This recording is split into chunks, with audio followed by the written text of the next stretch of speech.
კამერაში სხვა სიკვდილ მისჯილებთან ერთად 75 დღე გავატარე. მართალია საბოლოოდ არ დამხრიტეს, მაგრამ ძველი 25 წლიანი განაჩენი დამიტოვეს. მაშინ დაიწყო ჩემი გაქცევების სერია.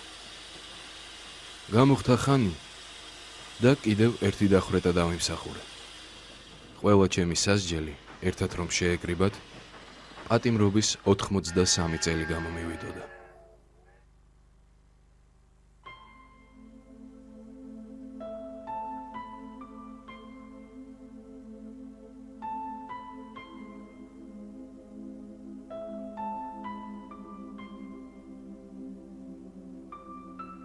ჭაბუა ამირეჯიბი 91 წლის წინათ თბილისში დაიბადა. თავად ირაკლი ამირეჯიბის ოჯახში.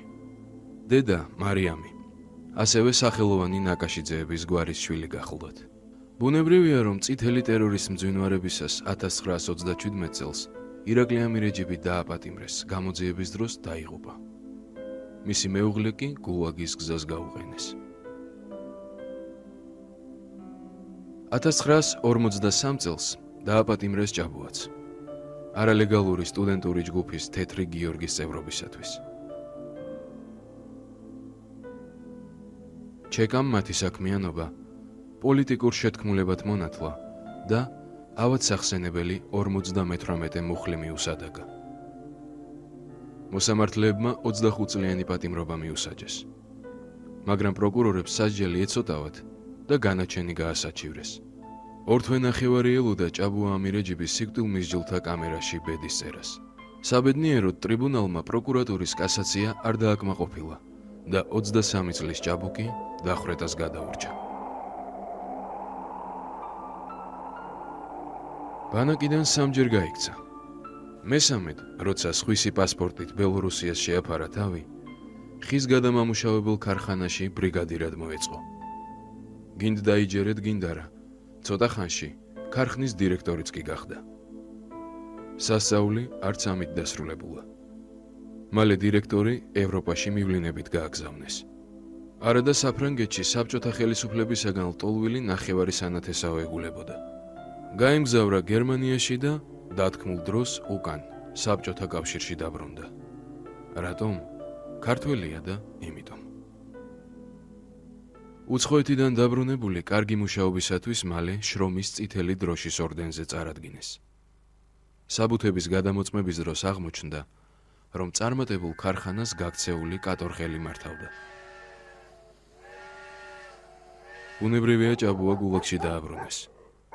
სასჯელის ვადა გაუხანგრძლივეს და საჯარიმო, ანუ შტრაფნიკების ეტაპით კოლიმას გაამგზავრეს. კოლონიაში ბუნტის ორგანიზებისთვის ისევ სიკვდილით დასჯა დაემუქრა, მაგრამ ბედისწერა ისევ გაუღიმა, არც ამჯერად დაუხრეტიათ. ჯამში ციხეებსა თუ ბანაკებში 16 წელი გაატარა და საბოლოოდ მხოლოდ 1959 წელს გათავისუფლდა. და აი მაშინ დაიწყო მისი ახალი სიცოცხლე. ლიტერატურული. ამან მოუტანა კლასიკოსის სახელი და მსოფლიოს უამრავი ქვეყნის მკითხველთა აღიარება. აი ასეთია ჭაბუა ამირეჯიბი, წესრიგსა და თავისუფლებას შორის მოსიარულე ადამიანი. წესრიგი. ეს არის სამართლის რეალური მოქმედების პრინციპი სახელმწიფოში, სადაც სახელმწიფო ორგანოები და მოქალაქეები დადგენილ კანონებს იცავენ. თავისუფლება. განსხვავებულ ქმედებათა შორის არჩევანის გაკეთების შესაძლებლობაა. ასეთი არჩევანის უკონლობა მონობის ტოლფასია. ეს ორი ცნება ხშირად უპირისპირდება ერთმანეთს. ამის საუკეთესო მაგალითი თვითონ მწერლის ცხოვრების გზა და მისი ლიტერატურული პერსონაჟების თავგადასავალია. თავისუფლებაც ძალიან საინტერესო სიტყვა. თავისუფალი უნდა იყოს. ესე იგი, შენ უნდა იყო შენი თავის ღმერთი, შენი თავის უფალი, შენი თავის ბატონი. შენ უნდა ფლობდე შენ თავს და წარმართავდე შენ ცხოვრებას, შენ საქციელს ისე, როგორც ამას არნახობს საზოგადოებრივი ზნეობა, საზოგადოებრივი მორალი. სრულიად შეუთავსებელია სიტყვა თავისუფლება, სიტყვა კერპთან.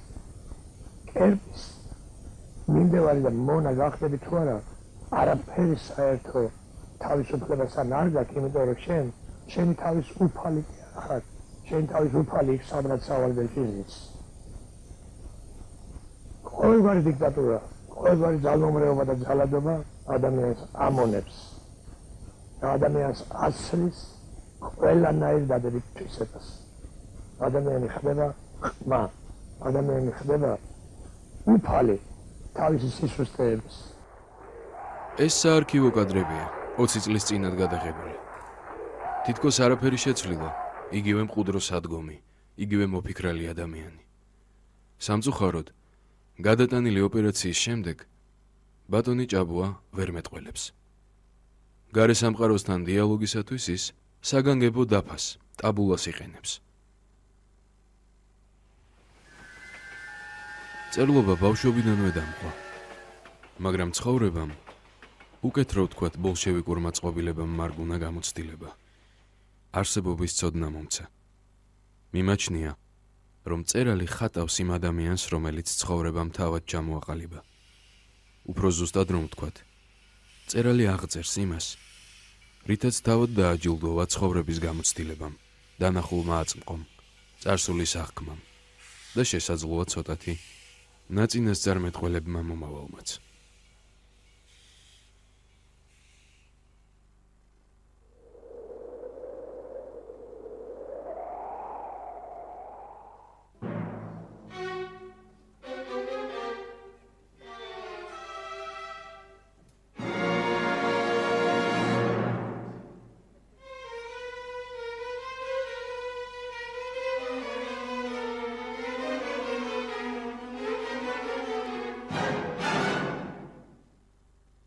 ხშირად მეკითხებიან, სიცოცხლე თქვენთვის მარადიული ბრძოლაა? ვპასუხობ, განა არსებობს სხვაგვარი სიცოცხლე. ყველაფერი დამოკიდებულია დროსთან ურთიერთობის სიმძაფრეზე.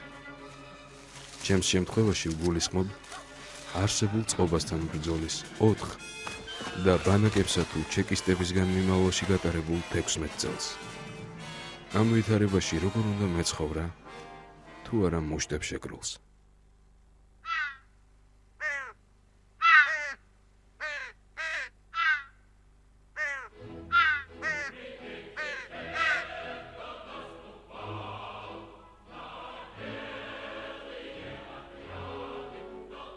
წავიდეთ ახლა და გაჩვენებთ იმ ჩემს სამუშევარს და ჩემი ხალხის საშოვარს.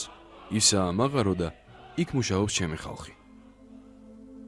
აღმარჩი თხრიან და დაღმარჩი გამოაქვთ ზურგით. აქაურობა სულ მასეთი მიწაა. მარა ხალხს სარჩო ადვილად თუ აშოვიე გაფუჭდებიან. ერთია კიდევ და მთავარი, უამესოდ არ გამოვა არაფერი.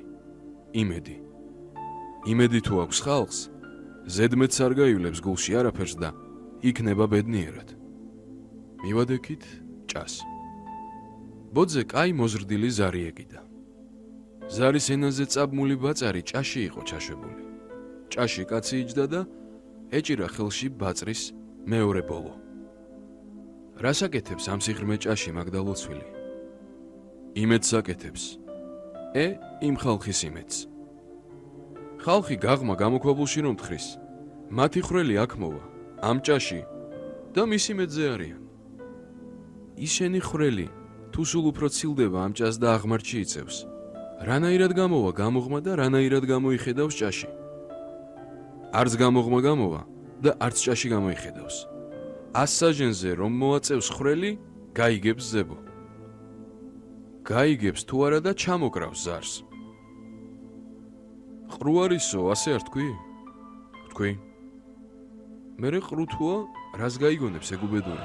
ამდენი რომ ვილაპარაკე, ვერაფერს ვერ მიხვედრილ ხარ შენ და თავიდან ლაპარაკი ძალიან მეზარება ახლა. გული მოვიდა სეთოს.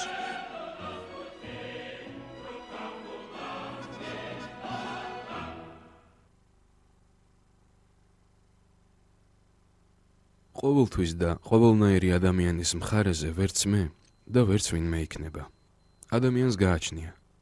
საკუთარი ზნეობრივი ნორმების საწინააღმდეგო ადამიანი საჩემო იგრუშკა ანუ სათამაშო არ არის. ალბათ იცნობთ ჩემს თხზულებებს. იქ ადამიანები ხასიათს და დინამიკას წარმოადგენენ.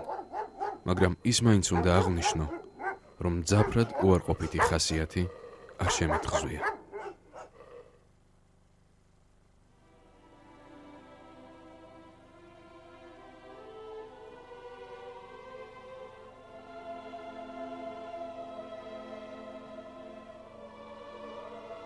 ჩვენი საქმეების შენობა ჩვენივე ზნეობის საძირკველზე დგას. ერთნი ჯერ მოიქცევიან და შემდეგ ეძებენ, ვერ პოულობენ და ამიტომ თხზავენ თავისი საქციელის გამართლებას. მეორენი იძულებულნი არიან კანონს თუ საზოგადოებრივ აზრს ანგარიში გაუწიონ. ამიტომ თავის მომავალ ცუდ საქციელს დიდი რუდუნებით ნიღბავენ და უანგარობის სამოსელში ხვევენ. მესამენი მომავალ საქციელს ჯერ საკუთარი ზნეობის პოზიციებიდან განიხილავენ და შემდეგ ამოქმედებიან ან თავს შეიკავებენ. მაგრამ არიან ადამიანები, რომელნიც ზნეობის გაუთვალისწინებლად წინასწარ განუსჯელად მოქმედებენ, არც მერე ეძებენ ზნეობრივ გამართლებას და საქციელი კი ყოველთვის სწორი გამოუდით.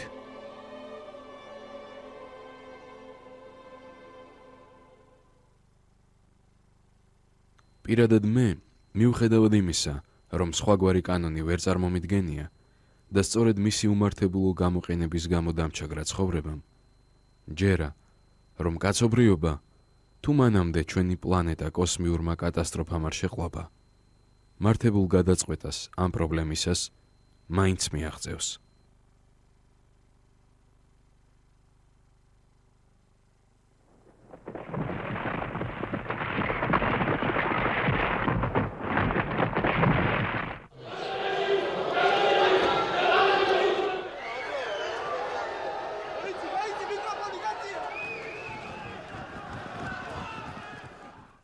რევოლუცია არის მოვლენა, რომელსაც თავიდან ბოლომდე თვალის გადევნება სჭირდება.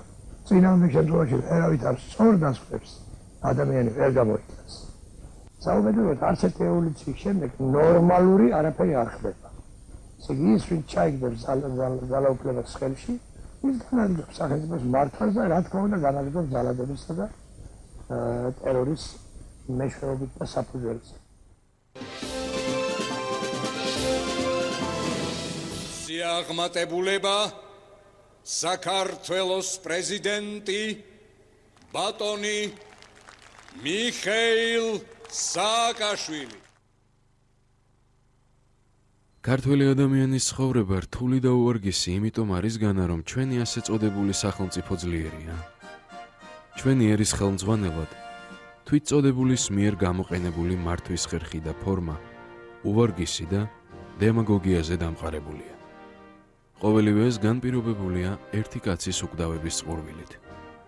ამიტომ აღიქვამს ქართველი ერის მოაზროვნე ნაწილი, უმრავლესობა თუ არა, ცხოვრებისა და არსებობის დღევანდელ არსს მმართველთა შეხედულებებისგან განსხვავებულად.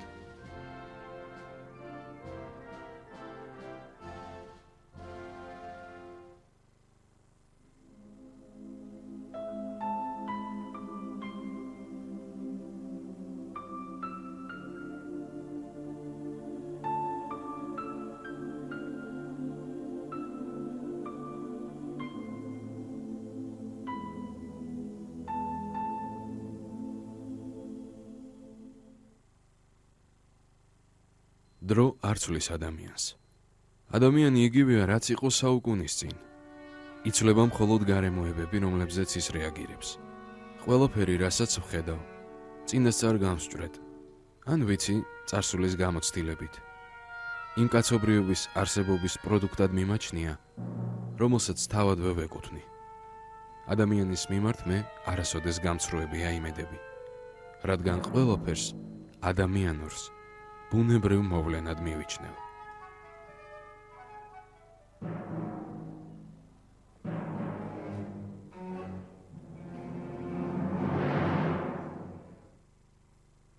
უნდა აღვნიშნო, რომ ადამიანის დამოკიდებულება იცვლება სახელმწიფოს არსის, ბუნების, არსებობის აზრის მიმართ. რაც შეეხება ადამიანთა ბრძოლასა და თავგანწირვას, თუ ყოველივე ეს არ არის არსებული ყოფიერების სწორად გაგების შედეგი, მცდარი ქმედებაა. და შემთხვევათა უმრავლესობა მარცხით, განხიბლვით, ან და თუნდაც სიცოცხლის აღსასრულით მთავრდება.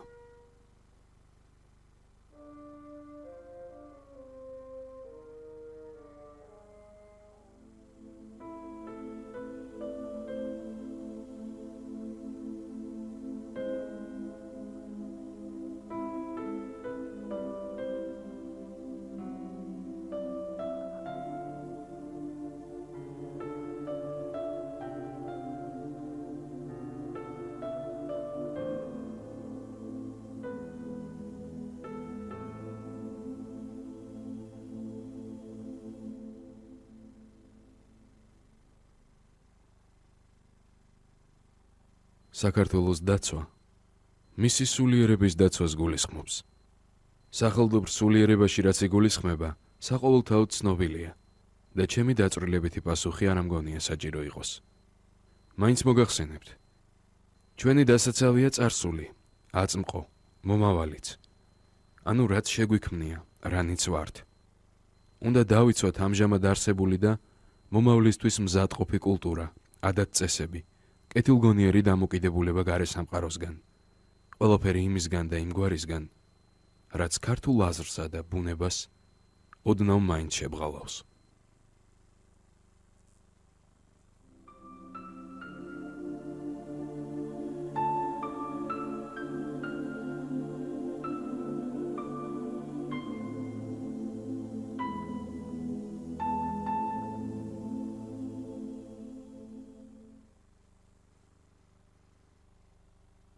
მარად კმაყოფილი ადამიანი, თუ ასეთი არსებობს კიდეც, ჩემი რწმენისგან, ანუ ქართველობისგან მოსაწონი არც არის და ვერც როდესმე იქნება.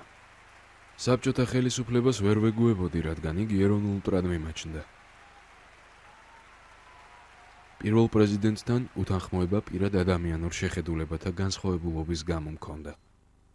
რაც შეეხება მუდმივ მეამბოხეობას, ამისთვის მადლობელი ვარ.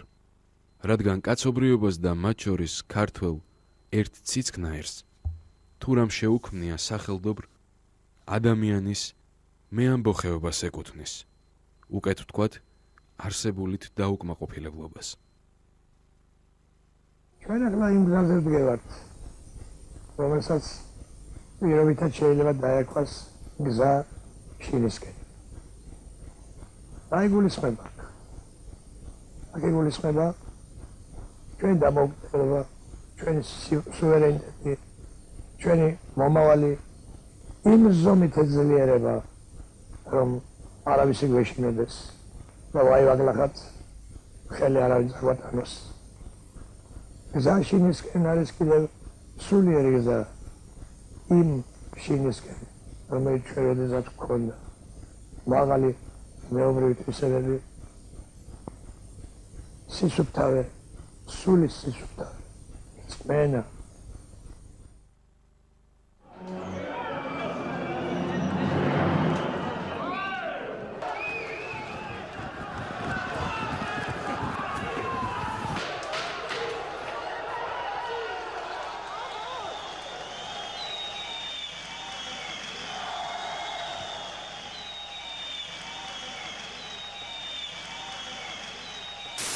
ნახოთ, როგორ იქნება მოსახლეობის პასუხები მარტივ კითხვებზე.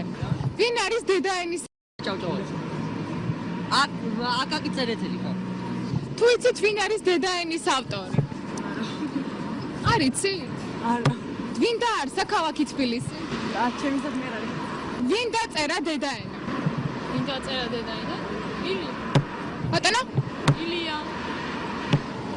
ვინ დაარსა ქალაქი თბილისი? დავით აღმაშენებელი. Without me was legend malemova sorry chubis twist Jory sigar ეს ჩემი პატარა შვილია 5 წლის არის. სამხედრო კარავი აქვს და იქ იძინებს ხოლმე. ღმერთო ჩემო ძალიან საყვარელია. ბაბეთი მამეთ ბატო ოდი მამე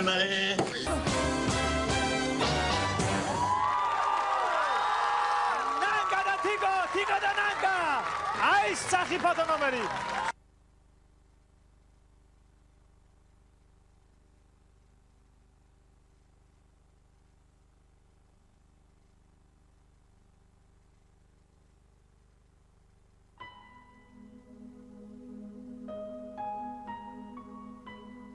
უკვე ვთქვი, მუშნი ზარანდიას თავდადებული სიყვარულით უყვარდა დათა თუთაშხია. ალალ ძმად თვლიდა და ტრაგიკულად განიცდიდა მის ახირებულ ცხოვრებას მეთქი. მაგრამ იქვე განცალკევებულად ცოცხლობდა, დამოუკიდებლად მოქმედებდა საკუთარი რწმენიდან გამომდინარე ვალდებულების, პასუხისმგებლობის გრძნობა. მავანი ადამიანის მიმართ დაგუბებული სიძულვილი და ღვარძლი კი არა, როგორიღაც კონკრეტული დემონი, რომელსაც სხვაგვარად არ ძალედვა. იგი გასაოცარი დაჟინებით, აზარტითა და სამკვდროდ ებრძოდა დათა თუთაშხიას. არა, ფენომენს, რომელიც დათა თუთაშხიას სახით არსებობდა.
უკვე 90 წელია გარემოსთან სულიერი კონფლიქტი მაქვს.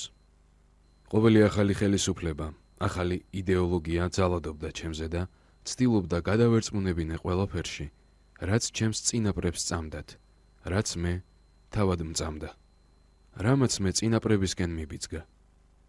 მე დაუბრუნდი ქართველი ერის მრავალ საუკუნოვან რწმენასთან. ჩემი კელია ჩემს სახლშია, ის ჩემი სამუშაო კაბინეტია. ეს არ ნიშნავს, რომ მე განდეგილი ვარ. მე არ ვარ უბრად სამყაროსთან. პირიქით, სწორედ ეს არის სამყაროსთან აქტიური ურთიერთობის ჩემი საკუთარი საშუალება. მე, ჭაბუა ამირეჯიბი, უკვე დიდი ხანია მონაზონი ვარ.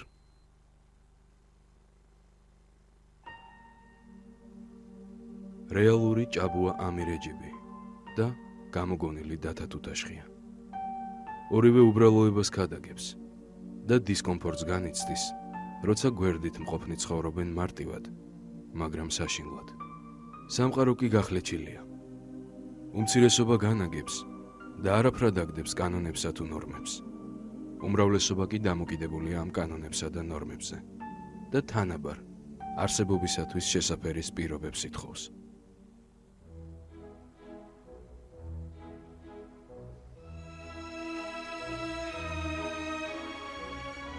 უმცირესობა როგორი თავგამოდებით მეისწრაფვიან, რომ თვალსაჩინოდ ტკბილად იცხოვრენ.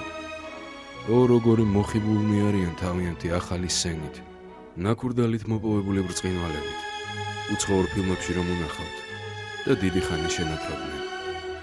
ორივე ერთნაირად მიუღებელია მარტოსული აბრაგისათვის. მიაჩნია, რომ სისტემის განადგურება მხოლოდ მაშინ გახდება შესაძლებელი, როცა ხალხი გააცნობიერებს, რომ ერთი ადამიანის სიცოცხლე ბევრად მნიშვნელოვანია, ვიდრე მორიგი მითი სახელმწიფოს სიძლიერეზე.